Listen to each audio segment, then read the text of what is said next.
अस्सलाम वालेकुम guys, how are you? Fine. मेरा नाम इरफान है, जैसे आप जानते हैं। आज मैं दूसरे लेसन के साथ आपके में हाज़िर हूँ। आज का जो इंतखाब है, जो टेंसेस का कंसेप्ट ऑफ टेंसेस में, वो है simple present tense. Simple present tense में हम लोग तीन चीज़ें आज सीखेंगे। नंबर वन, पहले एक्टिव वॉइस सीखेंगे। नंबर टू जो है वो पैसिव वॉइस सीखेंगे। और नंबर थ्री जो है वो स्टेट ऑफ बीइंग आप इसमें सीखेंगे। ओके, तो सबसे पहले चलते हैं सिंपल प्रेजेंट एक्टिव वॉइस की तरफ। तो स्टूडेंट, इसकी सबसे बड़ी निशानी ये है कि सब्जेक्ट के बाद हमेशा वर्ब की फर्स्ट फॉर्म इस्तेमाल होती है। ठीक है, लास्ट लेसन में हमने बताया था सिंपल पास्ट में सेकंड फॉर्म है, लेकिन सिंपल प्रेजेंट में फर्स्ट फॉर्म इस्तेमाल होती है। और नेगेटिव में हम लोग दो चीज़ों का सहारा लेते हैं, बिकॉज इसमें कोई हेल्पिंग वर्ब नहीं है, लिहाजा इस वजह से हम डू नॉट और डज नॉट का सहारा लेते हैं और उसके बाद वर्ब की फर्स्ट फॉर्म और ऑब्जेक्ट। अब ग्रामर में डू, डिड, डन और डूइंग जो है वो एज ए वर्ब मौजूद है, लेकिन डज नहीं है। तो हम ई एस का इजाफा करने से डज बनाते हैं। डू, डज, डू नॉट और डज नॉट और फर्स्ट फॉर्म। तो इस बुनियादी मेरा कहने का मतलब सिर्फ ये है कि यहाँ पे हमारे पास दो स्ट्रक्चर हैं सिंपल प्रेजेंट की एक्टिव वॉइस का, कि सब्जेक्ट के बाद फर्स्ट फॉर्म आएगी, और नेगेटिव में हम डू नॉट और डज नॉट से साथ फर्स्ट फॉर्म लगाएंगे।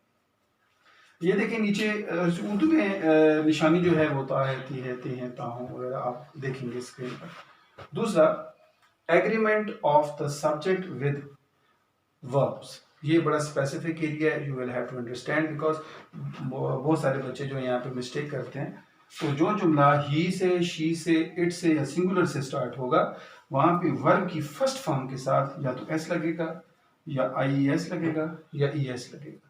ठीक है, ये डिपेंड ऑन द वर्ब। मसलन अगर स्टे है तो स्टेज हम सिर्फ वाई एस का इजाफा करते हैं। अगर कैरी है तो C A double A R double Y, C A double R Y carry होता है, तो वाई हटा के आई एस लगाते हैं। तो ये डिपेंड ऑन द वर्ब। और बाद दफ़ा ये जैसे डू है तो डज बनाया तो ई एस एफ लगा दिया।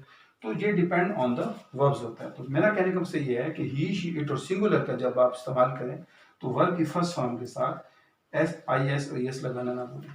नेगेटिव बनाने के लिए हमारे पास डज है यहाँ पे इन खास चार के लिए, इसी वजह से इसको फाइनाइट वर्ब भी कहा जाता है। Finite verbs are those which are limited to the verb और टेंसेस।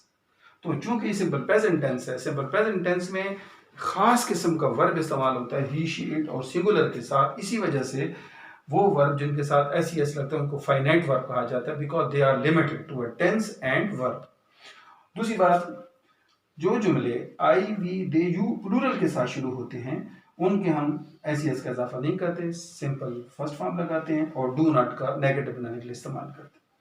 ये है। और उर्दू में निशानी है ता है, ती है, ताहूं, जो आखिर में आप देखेंगे ये एक्टिव वॉइस की निशानी है। अब इसकी मिसाल आप देखें तो यहाँ कोने पे मैंने दो सेंटेंस लिखे हैं। देखिए, वो घर पर नहीं रहता है, तो इसके आखिर में आप देखें ता है। जैसे उर्दू के जुमले को ता है से देखा जाता है, simple present tense active voice को ता है, तो हम कहेंगे कि वो तो लड़का है तो ही लगा दिया। अब चूंकि ये जुमला ही से शुरू हो रहा है तो मैंने कहा था कैसे इसका इजाफा करेंगे, तो हमारे पास वर्ब है स्टे एक्चुअली। तो ये देखिए मैंने कलर किया है, एस का मैंने इजाफा किया है इसके साथ, मतलब ऐसा अगर आप नहीं लगाएंगे तो जुमला गलत कंसिडर होगा। ही स्टेज एट होम। तो इंग्लिश में कैसे पता चलेगा? ही के बाद डायरेक्ट फर्स्ट फॉर्म है, तो ये simple present tense active voice. और एट होम क्या है? Remaining part of the sentence. ठीक है, ये सिंपल प्रेजेंट एक्टिव। और पैसिव में देखें इसमें नेगेटिव में देखिए वो घर पर नहीं रहता। बाद लड़के इस जुमले को सिंपल पास समझते हैं, वो घर पे नहीं रहता, वो मेरी नहीं सुनता, वो बात नहीं करता। तो ता जब आगे अलिफ नहीं है, ये ता है, तो ये इस वजह से ये सिंपल प्रेजेंट एक्टिव है, नेगेटिव है। इसका मतलब है कि वो घर पर नहीं रहता है। तो बाद दफ़ा ये हरूफ नाकिस जो है, हूँ, हो और हैं, ये हरूफ नाकिस होते हैं। अगर वो ना लगाया जाए तो फिर भी जुमला समझ आ जाता है नेगेटिव। वो घर पर नहीं रहता मतलब वो घर पर नहीं रहता है, तो हम कहेंगे नेगेटिव कैसे बनेगा? हमारे पास do not, does not optional है, लेकिन हम डज नॉट इस्तेमाल करते हैं। असल में ये होता है कि जो एस होता है हम इसको उठा के डू के साथ लगाते हैं और डज बन जाता है। इसी वजह से उसके बाद वर्ब की फर्स्ट फॉर्म के साथ एस नहीं आता। देखिए ये स्टेज है ना, तो ये एस हमने उठाया तो डू के साथ डज बना दिया, आगे एस नहीं है इसके साथ, तो वो एस इधर आ गया था। ठीक है, तो he does not stay at home. देखिए ही के साथ डज आता है, ये एग्रीमेंट। ही के साथ आप डू नॉट नहीं यूज कर सकते। ठीक है, तो डू नॉट किसके साथ आता है? I do not, we do not, they do not, you do not, और does not, he does not, she does not, it does not, singular does not। ये इसका स्पेसिफिक रूल है। यहाँ अगर आप मिस्टेक करेंगे तो नंबर आपके जाएंगे। अब आते हैं पैसिव वॉइस की जान। ये क्या है? ये भी सिंपल प्रेजेंट टेंस है। सिंपल प्रेजेंट टेंस के बाद subject is am are verb की थर्ड फॉर्म। ये दोनों चीज देखने की, इज एम आर वर्ब की third form, is am are verb की third form, is am are verb की थर्ड फॉर्म। जब कभी आप किसी जुमले में इज एम आर देखें या इज देखेंगे तो थर्ड फॉर्म देखेंगे, एम देखेंगे या थर्ड फॉर्म वर्ब, आर देखेंगे थर्ड फॉर्म, ये सिंपल प्रेजेंट का पैसिव वॉइस है। उर्दू में निशानी ये देख लें, यहाँ ता है, यहाँ पे या जाता है, ता है इधर भी मौजूद है, दोनों में है, लेकिन यहाँ पे या जा इजाफी है, तो या जा, ये जा, ये जा और अलिफ जा, या जा, ये जा, ये जा और अलिफ जा, या जा, ये जा, ये जा, अलिफ जा, ये पैसिव वॉइस की निशानी है।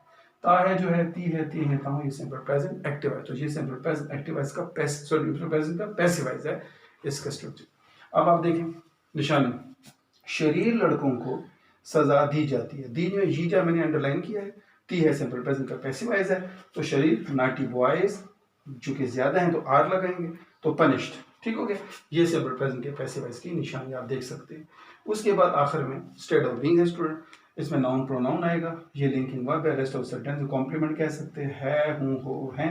जैसे मैं एक उस्ताद हूँ तो आई एम अ टीचर, तो आई के मैं प्रोनाउन है, एम लिंकिंग वर्ब है, टीचर जो है वो कॉम्प्लीमेंट है। तो इस तरह ये है story of simple present tense.